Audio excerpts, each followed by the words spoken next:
Anam ndox bi Badara mu ngi nii Badara Kañ mu ngi nii wala bu dee ndox baa ngi nii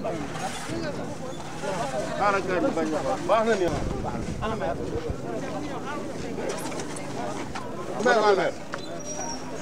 madame le maire xawul ñëwal Aminata teel fii teel gars yi may leen image voilà pour les def de gestion bu image madame le maire ñu kii voilà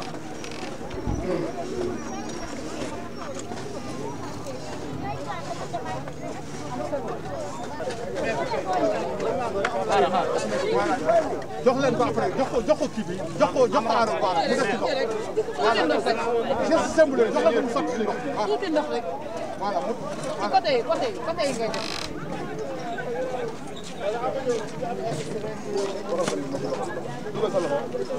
dina baax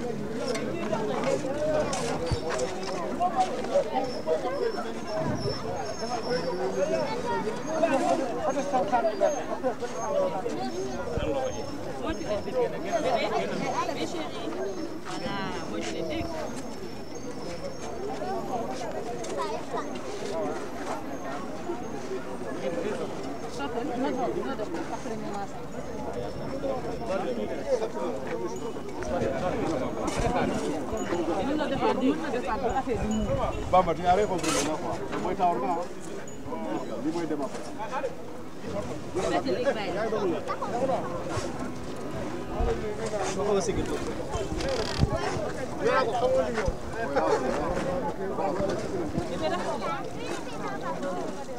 Voilà là on va planter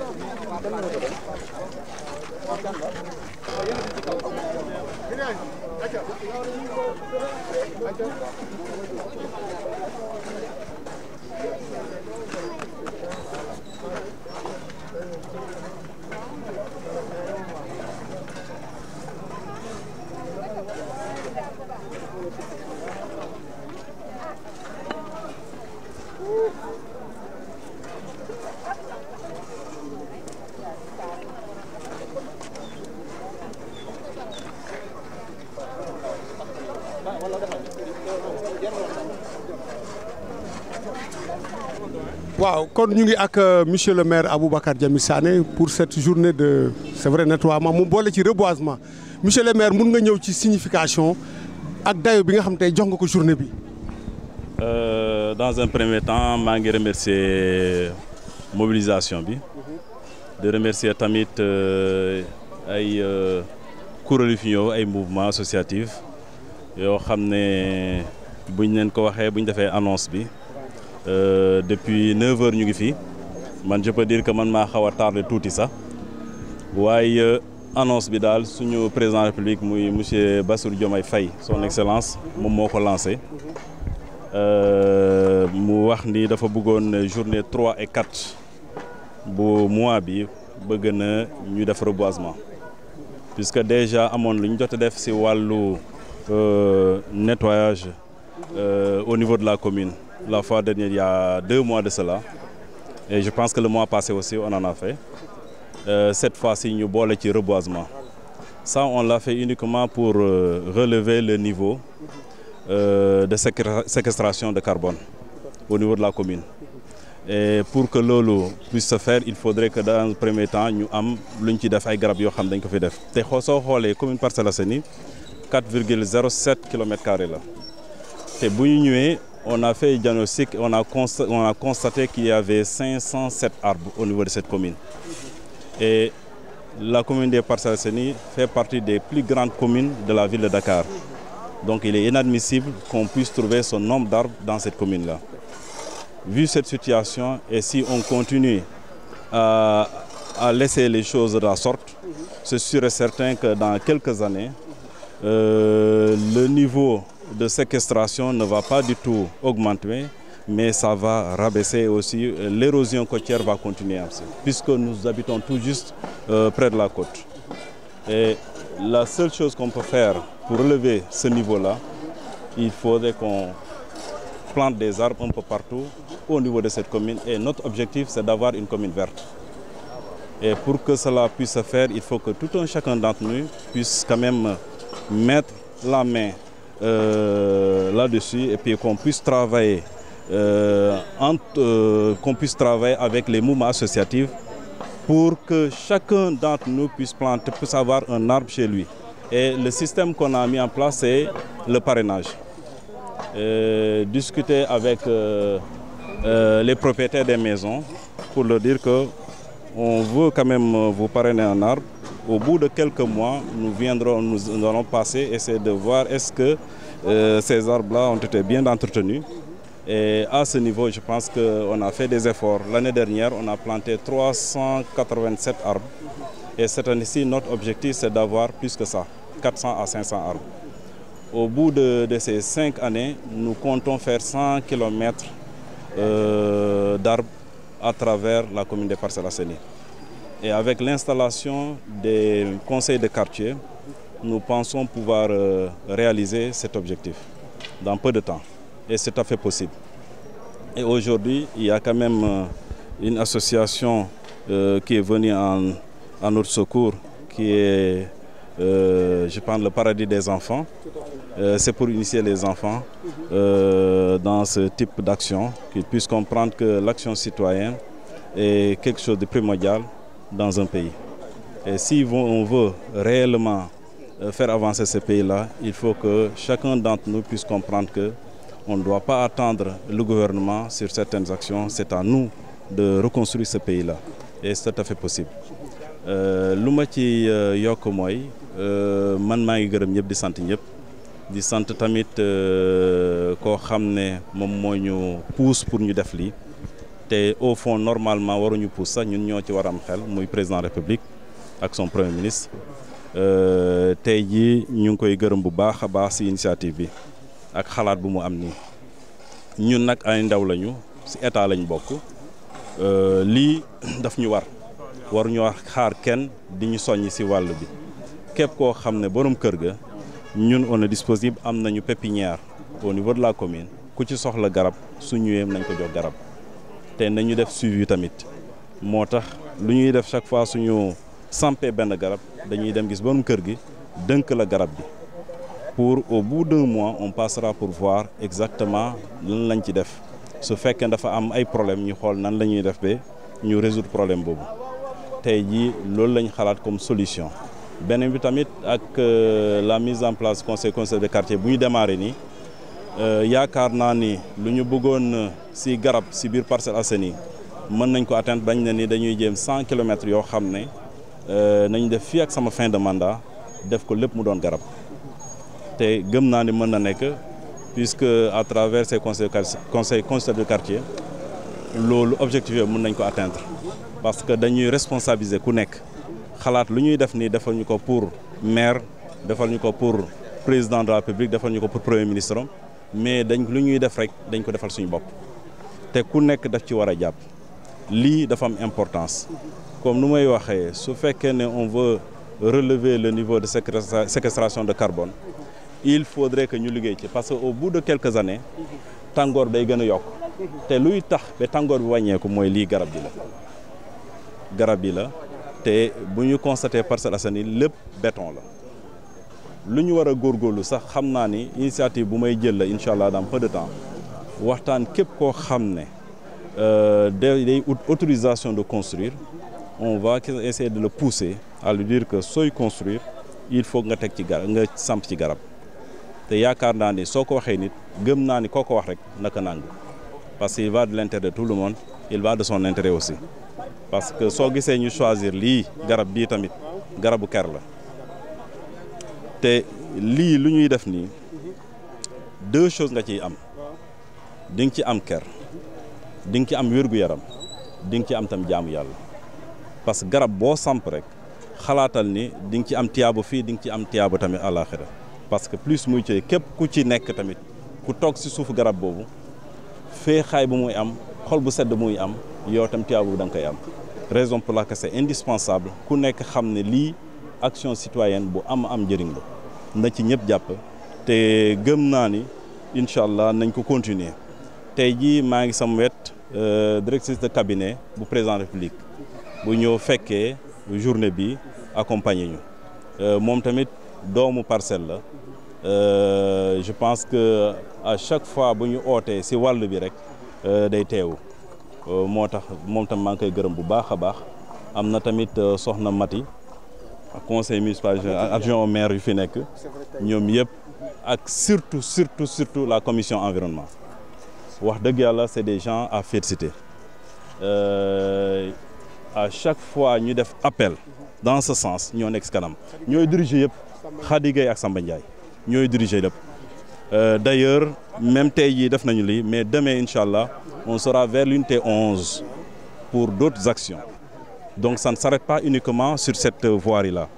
Il y a à l'intérieur de ces quartiers-là nous envisageons quand même planter aussi des arbres là-bas et nous le ferons incha allah et on le fera aussi dans les écoles avec l'IA qui nous a envoyé quand même une correspondance pour le reboisement des écoles parce que c'est indispensable aussi tey jii les enfants seeni situation dans les écoles suñu génnee récréation duñu am fu ñuy taxaw donc tey jii suñ ci defee ay garab vraiment dana am lu am solo loo xam ne na leen amal njëriñ ñoom te deuxièmement tamit projet yu ñu ci bëgg a def tamit lépp ça va dans ce sens là waaw.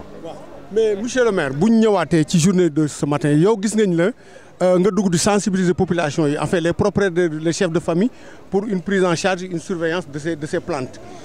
Vous avez parlé tout à l'heure de 387 arbres que vous avez plantés l'année dernière est-ce que def ngeen évaluation ba xam ndax yooyu ngeen jëmbatoon daaw maanaam seen suivi est-ce que amoon na. waaw effectivement parce que xam nga dañu am division boo xam ne mooy division planification et compétences transférées lii liggéey bi si ñoom la aju te ñoom ñoo ma defoon première évaluation pour ne ma Parcelles Assainies nombre d'arbres yi ñu fi fekk au fond c'est 507 parce que quelqu'un que moi j'ai trouvé au niveau de la commune au niveau de la municipalité donc ce travail-là c'est lui qui a l'habitude de le faire et lorsqu'il l'a fait aussi j'ai constaté qu'il avait raison et aujourd'hui c'est lui qui a fait l'évaluation pour dire que actuellement je peux dire que 70% des arbres plantés l'année dernière ont survécu donc je peux dire que j'ai une satisfaction mais lu ci des ñun ñoo war def suivi parce que aujourd'hui fii au niveau de cet immeuble là en face il y avait 2 arbres qui étaient là mais travaux yi ñoo taxoon ar gars yi génnee leen mais on va discuter avec ces derniers pour leur dire que su ñuy def ay travaux ñu bàyyi seen xel ci garab yi ñu samp waaw loolu je pense sensibilisation moom a des te tamit pousser aussi sensibiliser les riverains à comprendre notre action tant qu'on les sensibilise pas il y a certaines personnes qui ne comprennent pas il faudra leur expliquer lan mooy njëriñu garab te yaakaar naa ne koo ko expliquer bu yàggee dana xam ni lii ñun ñëpp a ko bokk am na loo xam ne warul nit ki ñu jël samp ba par jël ay effort def ko ba pare mu ñëw di ko yàq waaw moo tax dënkaane mu am solo si fànn boobu waaw. maa ngi tudd madame Diop Fatou Kiné Diakhaté nekk directrice de cabinet adjointe du président de la République. nekk doomu Parcelles Assainies donc du sama teewaay fii parce que nekk doomu Parcelles Assainies dëkk Parcelles Assainies donc ma ñëw aussi dooleel li nga xamante ne le maire Jamil Sané donc teg na ko fi pour répondre à l'appel de la mobilisation de la journée de mobilisation citoyenne autour de l'arbre. Monsieur le maire wax na ko donc wàllum reboisement ak njëriñ bi nga xam ne am na ci population bi mënuñu lu dul sensibiliser bépp Sénégalais bépp doomu Parcelles Assainies waaye au-delà bépp doomu Sénégal pour que ñu mën a jëmmal li nga xamante ne mooy arbre yi ñu mën a jëmmal le reboisement lii week-end de lancement rek la waaye ça doit perdurer et au niveau des municipalités notamment Parcelles Assainies donc mettre nañ en place pépinière yi nga xamante ne population bi ku ci soxla rek arbre dinañ mën a ñëw donc auprès de la mairie qui travaille aussi avec le ministère de l'environnement pour pouvoir fournir à la population arbre yooyu ñu mën ko jëmbat parce que seen njëriñ la avant tout waaye itam di saluer le fait que ñuy tàggat xale yi également ci loolu donc du saluer l'association Paradis des enfants bi nga xam ne tey ñoo ngi fii pour ñu tàggat xale yi parce que ñoom tamit ñooy mag ëllëg pour ñu mën a faire perdurer cela en tout cas di féliciter donc mairie des Parcelles Assainies à travers mairie bi le maire donc féliciter toute la population féliciter également toute l'équipe ak ñi nga xam ne ñoo koy accompagner muy des mouvements muy des associations et di woo bépp doomu Parcelles Assainies ñu ñëw ñu jàpp ci également donc félicitations à tout le monde merci beaucoup. Monsieur le maire dernière question est-ce que mën nga ñëw ci programme bi enfin les artères qui seront reboisées pour ce matin. Pour ce matin en ce moment je pense uniquement cette artère là brigade sapeurs-pompiers BHM Grand Médine voilà tey jii loolu la ñuy mën a def prochainement nañ jëlaat yeneen artère côté à partir de école Dior rond-point bi ba au niveau de Grand Médine donc loolu lañ jël comme artères yi ñu war a reboiser bu ñu paree nañ jëlaat yeneen artères ainsi de suite voilà. Merci monsieur. école yi moom incha allah nañ ko def bu baax a baax. école ci programme bi lañ bokk. si programme lañ bokk. Merci monsieur. Voilà toujours dans ce cadre de cette journée de reboisement et de nettoiement initiée par le président de la République tey ñu ñëw fekk un jeune sur le terrain alors nga présenté wu.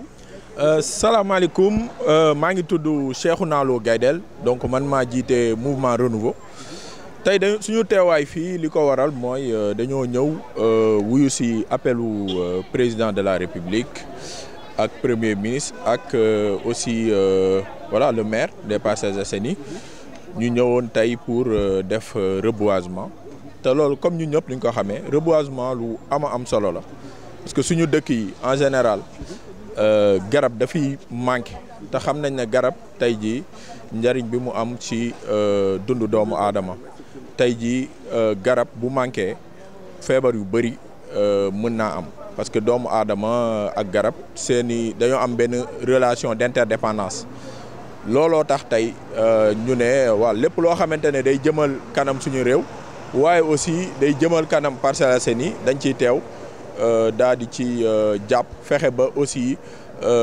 voilà donc tradition bi aussi doon loo xamante ne luy continuer lay doon. waaw yéen en tant que population tey maanaam est-ce que pare ngeen pour en tout cas impliquer wu de manière totale sur la prise en charge l'entretien de ces arbres. bien évidemment loolu tamit moo ëpp solo ginnaaw bu ñu planter arbre ba pare li ëpp doole mooy nan lañ mën a fexe ba. garab yooyu noonu mën a doon luy continuer te loolu pour mu mën a nekk il faut aussi ñu impliquer borom kër yi ñi nga xamante ne ñoom ñoo gën a jege garab yi et je pense que aussi c'est une belle initiative boo xamante ne aussi mairie bi mi ngi ciy liggéey ak riverains yi mooy ñi nga xamante ne ñoo dëkk ci wetu garab yi de sorte que voilà donc au bout d'un temps ñoom dañuy ñëw vérifier parce que garab yi dañ koy teg sous tutelle de borom kër bu mu gën a jege. donc pour man loolu lu baax la parce que day tax voilà mu am suivi te tamit sànq am na chiffre yu génn mooy l'année dernière plus de 70% arbres yi ñu planté woon ont survécu donc loolu lu am solo la te yaakaar naa suñ continuer loolu dinañ fexe dina tax parcelle yëpp garab bëri fi loolu tamit dina tax mu nekk benn commune boo xamante ne dëkk fii dina neex dina baax aussi. Dernière question Cheikhouna yow est-ce que pare nga pour nekk parrain d'une plante boo xam ne nii yow da nga koy maanaam yow yaay engagé wu personnellement maanaam pour assurer suivi bi. bien évidemment maa ngi lijjanti benn garab. pour sama buntu kër. pour mais yow fan nga dëkk yow. man maa ngi dëkkee Parcelles Assainies unité 13. voilà donc ñu ngi lijjanti benn garab boo xamante ne suñ ko tegee suñ buntu kër ñun ñooy assurer suivi bi. di ko arroser incha allah ba màgg effectivement bien évidemment. mais daañu ñëw foofu de suivre loo. incha allah. voilà donc merci. Voilà il s'est engagé à être le parrain d'une plante qu'il va lui-même mettre devant sa maison. Alors donc nous assurons le suivi gars yi loolu la ñuy doon ñu continuer reportage bi pour cette journée de lancement du reboisement. toujours ci journée de reboisement bi de nettoiement initiée par le président de la République c'est vrai vous avez entendu la réaction tout à l'heure d'un jeune homme maintenant. ñu dem nag xool pour respecter la parité ñu rencontre fi deux jeunes dames ngeen présenté wu d'abord madame. comment madame Diop. madame Diop fan nga dëkk. parcelle unité 18. ah d'accord soxna yow. Siré Fall. Siré Fall yow yaa naqari sant alors tey lan moo doon seen teewaay fii. waaw dañoo ñëw si dans le cadre appel bu président Diomaye lancé. mooy set setal en même temps tey muy journée de l'arbre. waaw ñëpp xam nañ njëriñu arbre si population. si climat si environnement. looloo tax ñu ñëw teew si bés bi nii. très bien mais yow fan nga dëkk nga ne. maa ngi dëkk parcelle fii unité 18. waaw léegi dafa mel ni arbre bi dafa mel ni yow yaa ko fi def de. waaw bi maa ko planté ñu tuddee ma ko. ah bon mais téyel arbre bi ñu xool. bi nga ko voilà. donc yow yaay la marraine de cet arbre. je suis la marraine de cet arbre l'arbre de madame Diop. l'arbre de madame Diop. Oui. mais est-ce que madame Diop vous êtes prête à assurer le suivi en tout cas l'entretien de cet arbre. Bien sûr, c'est une grande responsabilité parce que planter arbre, il y a un sens religieux d'abord. Parce que si diine nga planter arbre ba mu màgg ba nit yi di kerlu si garab bi loolu rek tiyaaba la. leneen li sur le plan climatique ça va beaucoup apporter. Et sur le plan cadre de vie, c'est un flamboyant qui aura des plantes, des fleurs, des couleurs. Ça va apporter beaucoup pour notre. Madame Diop yow bu nga fleur de yow. Trop. alors Fallène bi Siré mais yéen est-ce que pare ngeen tamit parce que bon c'est vrai que moom dëkk fi mu ngi dëkk 18 ans. alors ñëw fi vraiment planter ab bëgg a nekk marraine mais est-ce que par exemple au-delà de planter benn plante tey est-ce que wax ngeen ak ñi nga xam ñoom ñoo fi sës tey pour ñu jàppale leen vraiment ci l'entretien est-ce que pare ngeen ci loolu. bien sûr expliquer nañ leen d'abord balaa ñu planter lan moo waral d'abord ñuy planter les arbres. pour bu subaa peut-être ñoom ñoo ci njëkk jariñu avant madame Diop mi nga xam ne moom lañ ko marrainer. est-ce que yéen di ngeen jaar leen di xool est-ce que vraiment li ñu bien sûr man unité 25 fii laa dëkk sax temps yi laa taxu mais tous les jours fii laay wàcc donc mën naa wàcc fii ci arrêt bi def nii. dem sànq ba muy planté maa ngi naan bii moom xam naa ne maa koy jàppale ci kii arrosage bi. mais arrosage léeg-léeg nga romb xool ne xaw na wow nga jënd ñaari mbuus yooyu xaw ko may ah. bien sûr yaa jël engagement boobu de. en plus ñii damay romb fii souvent dama leen di gis ñuy jàpp. donc tey jii mën nañ commencer di jàpp fii nii. loolu daf ñuy jàppale ci mais bëggoon lu yomb moo tax nga ñëw xam ne dañuy jàpp fii nga ñëw ne xaaral muy doog. waaw non c'est une chance c'est une chance. endroit bi yow pourquoi nga choisir endroit. waaw c'est plus accessible à la mairie parce que c'est une voie qui mène directement de la mairie jusque là. waaw c'est très accessible pour moi pour may ñëw xool sama arbre bi. lu Siré wax maanaam li ñu fiy jàpp nga ne non fii daal comme day am ndox. je savais même pas moom mooy jaar fi souvent moom moo ko xam waaw c'est loolu avantage la aussi. merci beaucoup. d'accord alors le dernier mot. ben xanaa di wax sénégalais yi surtout waa Parcelles Assainies ñu jàpp ci plante yi ndax monsieur le maire c'est pas la première fois ñuy planter ay arbres fii. defoon nañ ko donc plante yi boo xoolee yi ci bari dafay dee certes mairie bi mi ngi def wàllam mais population bi ñoom ñoo war a accompagner maire bi accompagner municipalité bi ndax li ñuy def nii ñun mairie la ñu yor donc tey ji ñun ñoo fi nekk démb keneen a fi nekkoon certainement suba keneen mën na ñëw mais plante bi fii lay nekk toujours donc ñun ñëpp a ko bokk nañ ci jàpp rek ci arrosage bi yombul mais nañ góorgóor. Madame Diop le dernier appel. waaw comme je rejoins Siré lu mu wax population bi lii pour ñëpp la njëriñu ñëpp la ne si ñëpp jàpp. voilà donc téléspectateurs on est sur la grande artère je le disais tout à l'heure la route qui quitte les sapeurs-pompiers pour aller jusqu'à Dior ça a été l'endroit choisi pour cette première journée de lancement de ces opérations de reboisement. Alors nous avons rencontré sur les lieux Madame Diop et Siré Fall alors qui s'est engagé résolument pour assurer un suivi correct de cette plante alors moom mooy marraine bi nag te bu ko gis nga plante bu ñu fi rombee déwén plante bi def nii dama lay vaar parce que yaa ko wax à tout à l'heure gars yi sur votre chaîne de télévision. Voilà en tout cas le reportage que nous vous avons proposé ce matin en cette journée du 3 août 2024 ici sur l'artère la grande route qui quitte les sapeurs-pompiers la case des sapeurs-pompiers. pour dem ba fi nga xam ne moom mooy Dior pour cette première journée de reboisement. Alors dégg ngeen la réaction du maire vous avez vu aussi les populations mais aussi li nga xam ne c'est des partenaires comme le cadre de vie ñoom ñëpp ñu ànd ci tey di gunge monsieur le maire ci opération de reboisement bi mais dañuy wax rek ne c'est vrai il est bien de planter un arbre mais aussi l'entretenir c'est encore mieux alors dégg ngeen monsieur le maire dans son intervention il est revenu en tout cas sur le bilan après l'année dernière bi ñu reboisé 387 plantes alors vraiment nee na daal à 70% vraiment ces arbres là ont survécu donc defe naa ne loolu c'est un résultat assez positif gars yi à tout à l'heure